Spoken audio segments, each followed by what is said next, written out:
നമസ്കാരം. മലയാളി വാർത്ത ഇൻസൈഡിലേക്ക് സ്വാഗതം. അടിക്കുമേൽ അടിയേറ്റ് വീണ് കേന്ദ്ര സർക്കാർ. കോക്രോച്ച് ജനതാ പാർട്ടിയുടെ പ്രതിഷേധം രാജ്യം ഏറ്റെടുത്തതോടെ രാജ്യത്തിന്റെ പല കോണിൽ നിന്നായി ചെറുപ്പക്കാർ ജന്തർ മന്ദറിലേക്ക് ഒഴുകിയെത്തിക്കൊണ്ടിരിക്കുകയാണ്. രാഷ്ട്രീയ, സിനിമ, സാംസ്കാരിക മേഖലകളിൽ നിന്നുള്ളവർ കോക്രോച്ച് ജനതാ പാർട്ടിയുടെ പ്രതിഷേധത്തിന് പിന്തുണ അർപ്പിച്ചതോടുകൂടി വലിയ രീതിയിലുള്ള ഒരു പ്രതിസന്ധിയിലേക്ക് കേന്ദ്ര സർക്കാർ ഇപ്പോൾ വീണിരിക്കുകയാണ്. എന്നാൽ അതിനേക്കാൾ കൂടുതൽ കേന്ദ്ര സർക്കാരിനെ ഇപ്പോൾ വലയ്ക്കുന്ന ഒരു പ്രതിസന്ധി കർഷക സമരക്കാർ ഡൽഹി കേന്ദ്രീകരിച്ചുകൊണ്ട് ഇറങ്ങിയിരിക്കുകയാണ്. രാജ്യത്തിന്റെ പല ഭാഗത്തു നിന്നും കർഷക സമരക്കാർ ഡൽഹി ലക്ഷ്യമാക്കി ഇരച്ചെത്തിക്കൊണ്ടിരിക്കുകയാണ്. ട്രാക്ടറുകളും കാളകളും ഒക്കെയായിട്ടാണ് ഈ സംഘം എത്തിക്കൊണ്ടിരിക്കുന്നത്. ഡൽഹിയുടെ പല അതിർത്തികളിലായി ഇവരെ തടഞ്ഞു നിർത്തിക്കൊണ്ട് സൈന്യം വലിയ ഒരു കോട്ടയാണ് ഒരുക്കിയിരിക്കുന്നത്. എന്നാൽ ഡൽഹിയിലേക്ക് ഇരച്ചു കയറാൻ അവർ അതിശക്തമായ നീക്കം നടത്തിക്കൊണ്ടിരിക്കുകയാണ്. ഇവിടെ കേന്ദ്ര സർക്കാരിനെ ഏറ്റവും കൂടുതൽ വലയ്ക്കുന്ന ഒരു പ്രതിസന്ധി കർഷക സമരക്കാരും ഈ ജന്തർ മന്ദറിലെ CJP സമരക്കാരും ഒന്നിക്കുമോ എന്നുള്ളതാണ്. എന്നാൽ അത് വലിയ രീതിയിൽ കേന്ദ്ര സർക്കാരിനെ പ്രതിരോധത്തിലാക്കും. ഇവരെ നേരിടാൻ വലിയൊരു സന്നാഹം തന്നെ ഇറക്കേണ്ടി വരും കേന്ദ്ര സർക്കാരിന്. ഈ ഡൽഹിയിലേക്ക് പ്രവേശിക്കാൻ പോലും പ്രവേശിപ്പിക്കാതെ ഈ കർഷക സമരക്കാരെ പല അതിർത്തികളിലായിട്ടാണ് ഇപ്പോൾ സൈന്യം തടഞ്ഞിരിക്കുന്നത്, സൈന്യവും പോലീസും. എന്നാൽ ഇത് മതിയാകാതെ വരും. കാരണം രാജ്യത്തിന്റെ പല കോണിൽ നിന്നായിട്ട് കർഷകർ വലിയ രീതിയിലാണ് എത്തിക്കൊണ്ടിരിക്കുന്നത്. അവർ ഡൽഹി ലക്ഷ്യമാക്കിയാണ് എത്തുന്നത്. ഡൽഹിയിലേക്ക് തങ്ങൾ കയറിയിരിക്കും എന്നാണ് അവർ മുറവിളി കൂട്ടിയിരിക്കുന്നതും. ഇത് മാത്രമല്ല, ഏറ്റവും വലിയ ഒരു കാര്യം ഈ വിഷയത്തിൽ പറയാനുള്ളത്, ഈ CJPയുടെ പ്രതിഷേധത്തിന് കർഷക സമരക്കാർ പിന്തുണ പ്രഖ്യാപിച്ചിട്ടുണ്ട് എന്നുള്ളതാണ്. നമുക്കറിയാം, മുൻപ് നടന്ന കർഷക സമരം കേന്ദ്ര സർക്കാരിനെ വിറപ്പിച്ച കർഷക സമരമായിരുന്നു. ഒടുക്കം കേന്ദ്ര സർക്കാരിന് കർഷക സമരക്കാരുടെ മുൻപിൽ മുട്ടുമടക്കേണ്ടി വന്നതാണ്. എന്നാൽ ഇപ്പോൾ വീണ്ടും കേന്ദ്ര സർക്കാരിന്റെ കർഷക ദ്രോഹ നയങ്ങൾക്കെതിരെയാണ് ഞങ്ങൾ ഇറങ്ങിയിരിക്കുന്നത് എന്ന് വ്യക്തമാക്കിക്കൊണ്ടാണ് സമരക്കാർ എത്തിക്കൊണ്ടിരിക്കുന്നത്. ഇവർ കോക്രോച്ച് ജനതാ പാർട്ടിയും കർഷക സമരക്കാരും ഒരുമിച്ച് എത്തുകയാണെങ്കിൽ, ഒരുമിച്ച് കൂടുകയാണെങ്കിൽ അത് കേന്ദ്ര സർക്കാരിനെ സംബന്ധിച്ചിടത്തോളം വലിയ ഒരു വിപത്ത് തന്നെയാണ്. അവർ ഈ സമരക്കാരെ നേരിടാൻ വലിയ രീതിയിൽ പാടുപെടേണ്ടി വരും എന്നുള്ളതാണ് ഇപ്പോൾ വ്യക്തമാക്കുന്നത്. എന്തായാലും ഇപ്പോൾ കൂടുതൽ സുരക്ഷ ശക്തമാക്കിക്കൊണ്ടിരിക്കുകയാണ് കേന്ദ്ര സർക്കാർ. 16 മെട്രോ സ്റ്റേഷനുകളാണ് അടച്ചിട്ടിരിക്കുന്നത്. ജന്തർ മന്ദറിന്റെ ആ ഭാഗത്തേക്കും ന്യൂഡൽഹിയിലേക്കുമുള്ള മെട്രോ സ്റ്റേഷനുകളാണ് അടച്ചിട്ടിരിക്കുന്നത്. കാരണം ഈ ഭാഗങ്ങളിലേക്ക് ഈ മെട്രോ സ്റ്റേഷനുകൾ പ്രധാനമായും അടച്ചതിനുള്ള ഒരു കാരണം ജന്തർ മന്ദറിലേക്ക് ചെറുപ്പക്കാർ എത്തിക്കൊണ്ടിരിക്കുകയാണ്. അവരുടെ യാത്ര തടയുക എന്നുള്ള ഒരു ലക്ഷ്യത്തോടു കൂടിയാണ് ഈ 16 മെട്രോ സ്റ്റേഷനുകൾ അടച്ചിട്ടിരിക്കുന്നത്. എന്നാൽ ചെറുപ്പക്കാർ നടന്നെത്തിക്കൊണ്ടിരിക്കുകയാണ് ജന്തർ മന്ദറിലേക്ക്. എന്തായാലും സമരക്കാരെ നേരിടുന്നതിന് വേണ്ടി പശ്ചിമ ബംഗാളിൽ നിന്ന് 20 കമ്പനി അധിക CRPFനെ എത്തിക്കാനുള്ള നീക്കമാണ് നടന്നുകൊണ്ടിരിക്കുന്നത്. ആഭ്യന്തരമന്ത്രി അതിന് ഉത്തരവിട്ട് കഴിഞ്ഞിട്ടുണ്ട്. പാർലമെന്റ് സമ്മേളനങ്ങൾക്കും സുരക്ഷാ ക്രമീകരണങ്ങൾക്കുമായി 30 കമ്പനി അധിക സേന നിൽക്കുകയാണിപ്പോൾ. ഇതിന്റെ കൂട്ടത്തിലാണ് 20 കമ്പനി അധിക CRPFനെ കൂടി എത്തിക്കുന്നത്. ദ്രുതകർമ്മ സേനയുടെയും ദില്ലി പോലീസിന്റെയും കൂടുതൽ വിന്യാസം ദില്ലിയുടെ പല കോണിലായിട്ട് ഇപ്പോൾ ശക്തമാക്കിയിരിക്കുകയാണ്. വേണ്ടിവന്നാൽ കൂടുതൽ സേനയെ ഇറക്കാനുള്ള ഒരു നീക്കത്തിലേക്കുമാണ് കേന്ദ്ര ആഭ്യന്തര മന്ത്രാലയം നീക്കം നടത്തുന്നത്. കർഷക സമരക്കാരെ നേരിടുക അത്ര എളുപ്പമല്ല. കേന്ദ്ര സർക്കാർ വലിയ തോതിൽ പണിപ്പെട്ടത് മുൻപ് നമ്മൾ കണ്ടതാണ്. ഇന്ത്യ-US കരാറിനെതിരെ കർഷക കൂട്ടായ്മകളുടെ നേതൃത്വത്തിൽ ദില്ലിയിലെ കിസാൻ ഘട്ടിലേക്ക് കർഷകർ പ്രതിഷേധ മാർച്ചുമായി നീങ്ങുന്നത്. പഞ്ചാബ്, ഹരിയാന, രാജസ്ഥാൻ, ഹിമാചൽ പ്രദേശ് തുടങ്ങിയ സംസ്ഥാനങ്ങളിൽ നിന്നുള്ള ആയിരക്കണക്കിന് കർഷകരാണ് തലസ്ഥാനത്തേക്ക് നീങ്ങുന്നത്. അതിർത്തികളിൽ ഇതോടെ സുരക്ഷ ശക്തമാക്കിയിരിക്കുകയാണ്. അതേസമയം ഹരിയാന അതിർത്തി വഴി ദില്ലിയിലേക്ക് പ്രവേശിക്കാൻ ശ്രമിച്ച കർഷകരെ പോലീസ് കസ്റ്റഡിയിലെടുത്ത് ഹരിയാനയിലെ ബവാന പോലീസ് സ്റ്റേഷനിലേക്ക് മാറ്റിയിട്ടുണ്ട്. ഇതിൽ പ്രതിഷേധിച്ച് കർഷകർ ഹിസാർ, ശംഭു തുടങ്ങിയ പ്രധാന ടോൾ പ്ലാസകൾ ഉപരോധിച്ചതോടെ ദേശീയപാതകളിൽ ഗതാഗത തടസ്സം കഴിഞ്ഞ ദിവസങ്ങളിൽ രൂക്ഷമായിരുന്നു. പഞ്ചാബ് ഹരിയാന അതിർത്തിയായ ശംഭു കോൺക്രീറ്റ് ബാരിക്കേഡുകളും ജലപീരങ്കികളും ഉപയോഗിച്ച് പോലീസ് പൂർണ്ണമായും അടയ്ക്കുകയും അതിർത്തി ജില്ലകളിൽ നിരോധനാജ്ഞ ഏർപ്പെടുത്തുകയും ചെയ്തിട്ടുണ്ട്.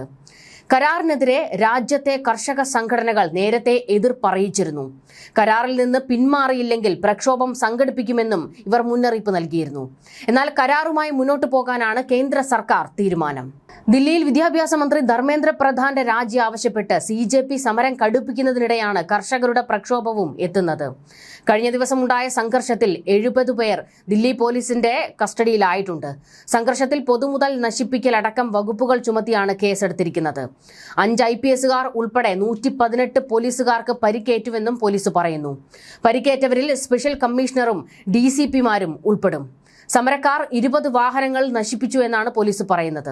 സമരവേദിയിലേക്ക് എത്തിക്കൊണ്ടിരിക്കുന്ന CJP അനുകൂലികളെ എങ്ങനെ നേരിടണമെന്ന് ദില്ലി പോലീസ് ഇപ്പോൾ ചർച്ച ചെയ്തുകൊണ്ടിരിക്കുകയാണ്.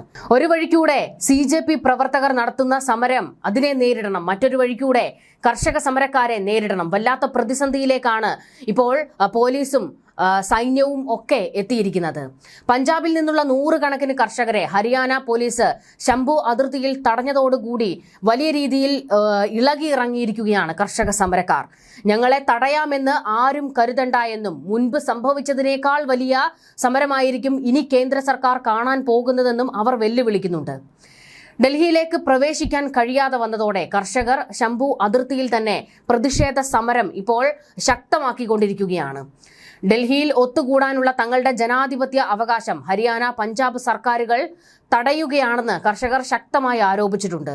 പഞ്ചാബ് അതിർത്തിക്കുള്ളിലാണ് ഹരിയാന പോലീസ് ബാരിക്കേഡുകൾ സ്ഥാപിച്ചതെന്നും ഇത് പ്രതിരോധിക്കുന്നതിന് പകരം പഞ്ചാബ് സർക്കാർ മൂകസാക്ഷിയായി മാറിയിരിക്കുകയാണെന്നും BKU ഷഹീദ് ഭഗത് സിംഗ് നേതാവ് തേജസ്വീർ സിംഗ് കുറ്റപ്പെടുത്തി. അതേസമയം പഞ്ചാബിൽ നിന്നുള്ള വാഹന വ്യൂഹങ്ങൾ തടയപ്പെട്ടുവെങ്കിലും അംബാല, കുരുക്ഷേത്ര തുടങ്ങിയ സമീപ ജില്ലകളിൽ നിന്നുള്ള ഹരിയാനയിലെ കർഷകർ ഡൽഹിയിലേക്ക് യാത്ര തുടർന്നുകൊണ്ടിരിക്കുകയാണ്. ദേശ് ബച്ചാവോ മോർച്ചയുടെ ബാനറിലാണ് മഹാപഞ്ചായത്തും പ്രതിഷേധ റാലിയും സംഘടിപ്പിച്ചിരിക്കുന്നത്. കുറഞ്ഞ വിലയിലുള്ള വിദേശ കാർഷിക ഉൽപ്പന്നങ്ങൾ ഇന്ത്യയിലേക്ക് ഇറക്കുമതി ചെയ്യാൻ അനുവദിക്കുന്ന ഇന്ത്യ-US വ്യാപാര കരാർ കർഷകർക്കും കർഷക തൊഴിലാളികൾക്കും ക്ഷീര കർഷകർക്കും ചെറുകിട വ്യാപാരികൾക്കും രാജ്യത്തിന്റെ കാർഷിക സമ്പദ് വ്യവസ്ഥയ്ക്കും കനത്ത ആഘാതം സൃഷ്ടിക്കുമെന്ന് കർഷക സംഘടനകൾ ചൂണ്ടിക്കാണിക്കുന്നുണ്ട്. നിർദ്ദിഷ്ട കരാർ ചില ഉൽപ്പന്നങ്ങളിൽ മാത്രം ഒതുങ്ങുന്നതല്ല എന്നും കൃഷി, ക്ഷീരമേഖല, വ്യവസായം, ഡിജിറ്റൽ വ്യാപാരം, ഇ-കൊമേഴ്സ്, സർക്കാർ സംഭരണം, ഭൗതിക സ്വത്തവകാശം, സേവന മേഖല എന്നിവയെയും ഇതിൽ ഉൾപ്പെട്ടേക്കാമെന്നും കിസാൻ മസ്ദൂർ മോർച്ച നേതാവ് സർവൻ സിംഗ് പന്ധർ ആരോപിച്ചു. കേന്ദ്ര സർക്കാരിന്റെ അടിയന്തര ഇടപെടൽ ആവശ്യപ്പെട്ട കർഷകർ നിർദ്ദിഷ്ട വ്യാപാര കരാർ ഉപേക്ഷിക്കണമെന്നും കർഷകരുടെയും സാധാരണക്കാരുടെയും താൽപര്യങ്ങൾ സംരക്ഷിക്കണമെന്നും ആവശ്യപ്പെട്ടു. ഇന്ത്യ-US സ്വതന്ത്ര വ്യാപാര കരാർ ഉടൻ പിൻവലിക്കണമെന്നാണ് ഇവരുടെ പ്രധാന ആവശ്യം. കരാറുമായി ബന്ധപ്പെട്ട എല്ലാ രേഖകളും കേന്ദ്ര സർക്കാർ ഉടൻ പരസ്യപ്പെടുത്തണമെന്നും കർഷകർ, തൊഴിലാളികൾ, ക്ഷീര കർഷകർ, ചെറുകിട വ്യാപാരികൾ എന്നിവരുമായി സമഗ്രമായ കൂടിയാലോചനകൾ നടത്തിയ ശേഷം മാത്രമേ അന്തിമ തീരുമാനം എടുക്കാവൂ എന്നും സംഘടനകൾ ആവശ്യപ്പെട്ടിരിക്കുകയാണ്. വീണ്ടും ഒരു കർഷക സമരത്തിന് രാജ്യം സാക്ഷിയാവുകയാണ്. 2000-ലധികം ട്രാക്ടറുകളിൽ 1,00,000-ഓളം വരുന്ന കർഷകരാണ് നീണ്ട സമരത്തിന് തയ്യാറെടുത്ത് ഡൽഹിയിലേക്ക് എത്തിക്കൊണ്ടിരിക്കുന്നത്. കേന്ദ്രത്തിനെതിരായ കർഷകരുടെ ഈ പുതിയ സമരം അതിനെ നിസ്സാരവൽക്കരിക്കാൻ കഴിയില്ല. 2020-ൽ തുടങ്ങി 2021-ൽ അവസാനിച്ച കർഷക സമരം നരേന്ദ്രമോദി സർക്കാരിന് കിട്ടിയ ഏറ്റവും വലിയ പ്രഹരങ്ങളിലൊന്നായിരുന്നു. അന്ന് വിവാദമായ 3 കാർഷിക ബില്ലുകൾ പിൻവലിച്ച് പ്രധാനമന്ത്രി നരേന്ദ്രമോദിക്ക് കർഷകരോട് മാപ്പ് പറയേണ്ടി വന്നിരുന്നു. എല്ലാ വിളകൾക്കും മിനിമം താങ്ങുവിലയ്ക്ക് നിയമപരമായ ഗ്യാരണ്ടി ഉറപ്പാക്കുക, സ്വാമിനാഥൻ കമ്മീഷനിലെ നിർദ്ദേശങ്ങളായ കാർഷിക പെൻഷൻ ഉൾപ്പെടെയുള്ള ആനുകൂല്യങ്ങൾ നടപ്പിലാക്കുക, കർഷകരുടെ സമ്പൂർണ്ണ കടം എഴുതി തള്ളുക, കർഷകർക്കും തൊഴിലാളികൾക്കും പെൻഷൻ, 2020-21-ലെ പ്രതിഷേധത്തിൽ പങ്കെടുത്ത കർഷകർക്കെതിരായ കേസുകൾ പിൻവലിക്കൽ തുടങ്ങിയ ആവശ്യങ്ങൾ ഉന്നയിച്ചായിരുന്നു 2023-ൽ ദില്ലി ചലോ എന്ന ഒരു പുതിയ സമരവും കൂടി കർഷകർ പ്രഖ്യാപിച്ചത്. ആ സമരവും കൊടുമ്പിരി കൊണ്ടു. ഇപ്പോൾ വീണ്ടും വലിയ ഒരു കർഷക സമരത്തിലേക്ക് തന്നെ കർഷകർ ഇറങ്ങിയിരിക്കുകയാണ്. അവർ ദില്ലി കേന്ദ്രമാക്കിയാണ് ചലിച്ചുകൊണ്ടിരിക്കുന്നത്. ഞങ്ങളെ തടയാൻ കഴിയില്ല എന്നുള്ള അവരുടെ ആ ഒരു മുദ്രാവാക്യം അതിനെ അത്ര നിസ്സാരമായി തള്ളിക്കളയാൻ കഴിയില്ല. കാരണം മുൻപ് കൊണ്ടുവന്ന എല്ലാ നിയമങ്ങളും അത് പിൻവലിച്ചുകൊണ്ട് ഓടിപ്പോയ കേന്ദ്ര സർക്കാരിനെ നമ്മൾ കണ്ടതാണ്. അതായത് അക്ഷരാർത്ഥത്തിൽ കേന്ദ്ര സർക്കാരിനെ വിറപ്പിച്ചിരുന്നു അന്ന് കർഷക സമരക്കാർ. അതേ ഊർജത്തോടെയും ആവേശത്തോടെയുമാണ് വീണ്ടും കർഷകർ ഇറങ്ങിയിരിക്കുന്നത്. ഇവിടെ നമ്മൾ ആശങ്കയോടെ കാണേണ്ട മറ്റൊരു വസ്തുത, അതായത് കേന്ദ്ര സർക്കാർ ആശങ്കയോടെ കാണുന്ന ഒരു പ്രധാനപ്പെട്ട കാര്യം, ഇപ്പോൾ തന്നെ ജന്തർ മന്ദറിനെ വിറപ്പിച്ചുകൊണ്ടൊരു സമരം നടന്നുകൊണ്ടിരിക്കുകയാണ്. അത് ചെറുപ്പക്കാരുടെ സമരമാണ്. CJP, അതായത് കോക്രോച്ച് ജനതാ പാർട്ടി എന്ന ഒരു സംഘത്തിന്റെ സമരമാണ്. ആ സമരത്തിനും കൂടി കർഷക സംഘടനകൾ പിന്തുണ പ്രഖ്യാപിക്കുമ്പോൾ ഇരു കൂട്ടരും തമ്മിൽ കൈകോർത്തുകൊണ്ടുള്ള ഒരു സമരത്തിലേക്ക് പോയി കഴിഞ്ഞാൽ അതിനെ നേരിടുക അത്ര എളുപ്പമൊന്നും ആയിരിക്കില്ല കേന്ദ്ര സർക്കാരിന്. എത്ര പേരെ രാജ്യദ്രോഹികളാക്കി നിങ്ങൾക്ക് മുദ്ര കുത്താൻ കഴിയും? പ്രതിഷേധങ്ങൾ ഉണ്ടാകും. ആ പ്രതിഷേധങ്ങൾ ഉണ്ടാകുമ്പോൾ അടിച്ചമർത്താൻ ശ്രമിച്ചു കഴിഞ്ഞാൽ വീണ്ടും ആ സമരം ആളിക്കത്തുകയേ ഉള്ളൂ. അതുകൊണ്ട് കേന്ദ്ര സർക്കാർ ചർച്ചകൾക്കാണ് തയ്യാറാകേണ്ടത്. പ്രധാനമായും പ്രധാനമന്ത്രി നരേന്ദ്രമോദി ഈ പ്രതിഷേധക്കാരുമായി, അവരുടെ പ്രതിനിധികളുമായി സംസാരിക്കുകയാണ് ചെയ്യേണ്ടത്. CJP പാർട്ടിയുടെ ആ പ്രവർത്തകരുടെ പ്രതിനിധികളുമായി സംസാരിക്കുക. കർഷക സമരവുമായി രംഗത്തേക്ക് വരുന്ന കർഷക സംഘടനകളുടെ പ്രതിനിധികളുമായി നരേന്ദ്രമോദി സംസാരിക്കാൻ തയ്യാറാകുക. രാജ്യത്തിന്റെ പ്രധാനമന്ത്രിയല്ലേ, എന്തുകൊണ്ട് അദ്ദേഹം ഒരു ചർച്ചയ്ക്കോ ഒരു വാക്ക് പറയാനോ പോലും തയ്യാറാകുന്നില്ല? ഈ പ്രതിസന്ധികൾക്ക് ഒരു അയവ് വരണമെങ്കിൽ, ഇപ്പോൾ നടന്നുകൊണ്ടിരിക്കുന്ന പ്രതിഷേധങ്ങൾ കെട്ടടങ്ങണമെങ്കിൽ പ്രധാനമന്ത്രി നരേന്ദ്രമോദി തന്നെ വിചാരിക്കണം. അദ്ദേഹം നേരിട്ടിറങ്ങി ചർച്ചകൾക്ക് തയ്യാറാകുക. ആരെയാണ് നിങ്ങൾ ഭയക്കുന്നത്? എന്തിനെയാണ് നിങ്ങൾ ഭയക്കുന്നത്? ചോദ്യങ്ങളെ ഭയം, പ്രതിഷേധങ്ങളെ ഭയം, സമരത്തെ ഭയം, ജനങ്ങളെ ഭയം. എന്തിനാണ് ഇങ്ങനെ ഭയപ്പെടുന്നത്? ജനങ്ങളുമായി സംസാരിക്കുക എന്നുള്ളതാണ് ഇതിനുള്ള ഒരേ ഒരു പോംവഴി. എന്തായാലും ഇപ്പോൾ നീറ്റ് പരീക്ഷാ തട്ടിപ്പിലും ഡൽഹിയിൽ വിദ്യാർത്ഥികൾക്ക് നേരെ പോലീസ് നടത്തിയ ക്രൂരമായ അടിച്ചമർത്തലിലും പ്രതിഷേധിച്ച് രാജ്യ തലസ്ഥാനത്ത് സമരം കൊടുമ്പിരി കൊള്ളുകയാണ്. പ്രതിസന്ധി പരിഹരിക്കാൻ കേന്ദ്ര സർക്കാർ മുന്നോട്ട് വെച്ച സമവായ നീക്കങ്ങൾ പ്രതിപക്ഷവും കോക്രോച്ച് ജനതാ പാർട്ടിയും ഇപ്പോൾ തള്ളിയിരിക്കുകയാണ്. കേന്ദ്ര വിദ്യാഭ്യാസ മന്ത്രി ധർമ്മേന്ദ്ര പ്രധാൻ രാജിവെക്കാതെ യാതൊരുവിധ ചർച്ചകൾക്കുമില്ല എന്നാണ് കോൺഗ്രസ് അധ്യക്ഷൻ മല്ലികാർജുൻ ഖാർഗെ വ്യക്തമാക്കിയപ്പോൾ JP നദ്ദയുടെ ചർച്ചാക്ഷണം CJP നേതൃത്വവും നിരസിച്ചിട്ടുണ്ട്. ആരുടെയും ഓഫീസിലേക്കോ വീട്ടിലേക്കോ ചർച്ചയ്ക്ക് പോകില്ല എന്ന നിലപാടിൽ വിട്ടുവീഴ്ചയില്ല എന്നാണ് CJP വക്താക്കൾ വ്യക്തമാക്കിയിരിക്കുന്നത്. കഴിഞ്ഞ തവണ ചർച്ചയ്ക്ക് പോയ സമയത്താണ് പോലീസ് സമരക്കാരെ ക്രൂരമായി ആക്രമിച്ചതെന്നും അത് ആവർത്തിക്കാൻ അനുവദിക്കില്ല എന്നും CJP നേതാവ് സൗരവ് ദാസ് പറഞ്ഞു. കോൺസ്റ്റിറ്റ്യൂഷൻ ക്ലബ്ബ് പോലുള്ള നിഷ്പക്ഷമായ വേദി നിർദ്ദേശിച്ചെങ്കിലും കേന്ദ്രം അതിന് തയ്യാറായിട്ടില്ല. മന്ത്രിസ്ഥാനത്ത് ധർമ്മേന്ദ്ര പ്രധാൻ തുടരുമ്പോൾ ചർച്ചയ്ക്ക് ഒരു പ്രസക്തിയുമില്ല എന്ന നിലപാടിലാണ് ഇന്ത്യ മുന്നണിയും. പാർലമെന്റിന് മുന്നിൽ പ്രതിഷേധിച്ച വിദ്യാർത്ഥികളെയും യുവജനങ്ങളെയും പോലീസ് തല്ലിച്ചതച്ച സംഭവത്തിൽ പ്രധാനമന്ത്രി നരേന്ദ്രമോദി ഉടൻ പ്രസ്താവന നടത്തണമെന്ന് സമാജ്വാദി പാർട്ടി നേതാവ് അഖിലേഷ് യാദവ് ആവശ്യപ്പെട്ടു. ചൊവ്വാഴ്ച പ്രധാനമന്ത്രിയുടെ വസതിക്ക് മുന്നിൽ പ്രതിഷേധിച്ചതിനെ തുടർന്ന് പോലീസ് അറസ്റ്റ് ചെയ്ത് നീക്കിയവരിൽ അഖിലേഷും ഉൾപ്പെട്ടിരുന്നു. വിദ്യാർത്ഥികളെ പോലീസ് അതിക്രൂരമായി മർദ്ദിച്ചു. പെൺകുട്ടികളുടെ വസ്ത്രങ്ങൾ കീറിപ്പറിച്ചു. കുട്ടികൾക്ക് നേരെ ലാത്തിചാർജ് നടത്തി. ചോര ഒലിപ്പിച്ചാണ് അവർ തെരുവിലൂടെ നടന്നത്. സ്വന്തം മക്കളായിരുന്നുവെങ്കിൽ ആ പെൺകുട്ടികളുടെ വസ്ത്രം ഇങ്ങനെ വലിച്ചു കീറുമായിരുന്നോ?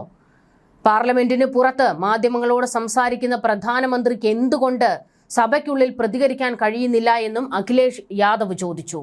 ധർമ്മേന്ദ്ര പ്രധാനെ പുറത്താക്കും വരെ ഒരടി പിന്നോട്ടില്ല എന്ന് പ്രഖ്യാപിച്ച ആയിരക്കണക്കിന് CJP പ്രവർത്തകരാണ് ഇന്നും തലസ്ഥാനത്തേക്ക് ഒഴുകിയെത്തിയത്. ജന്തർ മന്ദർ പിന്നിട്ട് പാർലമെന്റ് സ്ട്രീറ്റും ജൻപദും വരെ പ്രതിഷേധക്കാർ കൈയടക്കി. ജൻപദ് റോഡിൽ പോലീസും പ്രക്ഷോഭകരും നേർക്കുനേർ നിൽക്കുകയാണ്. പ്രതിഷേധം പടരുന്നത് തടയാൻ 16 മെട്രോ സ്റ്റേഷനുകളാണ് അടച്ചിട്ടിരിക്കുന്നത്.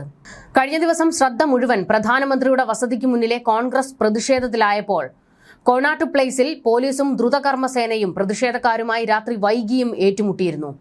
ജന്തർ മന്ദറിന് പുറത്ത് അക്രമങ്ങൾ അഴിച്ചുവിടുന്നത് ഗുണ്ടകളാണെന്നും എല്ലാവരും ജന്തർ മന്ദറിലെത്തി സമാധാനപരമായി പ്രതിഷേധിക്കണമെന്നും CJP സ്ഥാപകൻ അഭിജിത് ദീപ്കെ പറഞ്ഞു.